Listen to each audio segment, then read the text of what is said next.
அவர் என்ன பண்ணிட்டாரு, டக்குன்னு ட்ரிப்ஸ் எல்லாம் ரெடியா போட்டு வச்சிருப்பாரு. நர்ஸ் நர்ஸ் நர்ஸ் ட்ரிப்ஸ் போட ஆன் பண்ணு ஆன் பண்ணு. டைரக்டர் ப்ரொடியூசர் ஆன் பண்ண நர்ஸ் நர்ஸ் நர்ஸ் அப்படின்னோடனே அந்த அந்த அம்மா வந்து ட்ரிப்ஸ் எல்லாம் ஆன் பண்ணி விட்டுருச்சு. உடனே பார்த்தீங்கன்னா கதவை திறந்துட்டு நம்ம உள்ளே போனால் அப்பா அப்பா வாங்கப்பா வாங்கப்பா வாங்க.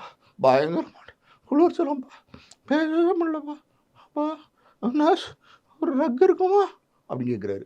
நான் தான் இருந்தேன். எனக்கு காமெடியாக இருந்துச்சு. நிஜமாவே குளிர் ஜுரம் போல இருக்கு பாவம் அப்படின்னு நினச்சிட்டு நான் வந்து பட் எனக்கு அப்போ ஒரு 22 அந்த மாதிரி தான் நினைக்கிறேன் ஏஜ். நான் பார்த்துட்டு இருந்தேன். எனக்கு புரியல. அப்பா சொன்னாரு, "என்னப்பா உனக்கு குளிர் ஜுரமாப்பா? நேத்திக்கு வரைக்கும் நீ வந்து ஏதோ ஒரு கிளப்ல இருந்தியாமே இப்ப சாயந்தரம்" அப்படின்னாரு அப்பா.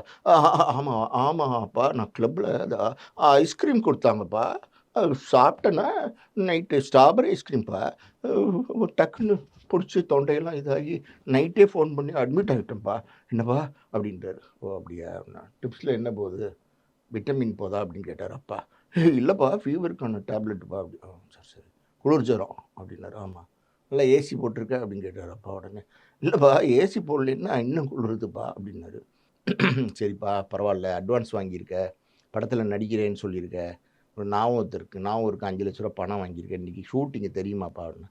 அப்பா எனக்கு நல்லா தெரியும்ப்பா, ஆனால் என்னென்னாப்பா அது என்னால் அப்பா அப்படின்ட்டாரு. அதை முடியலையாம்.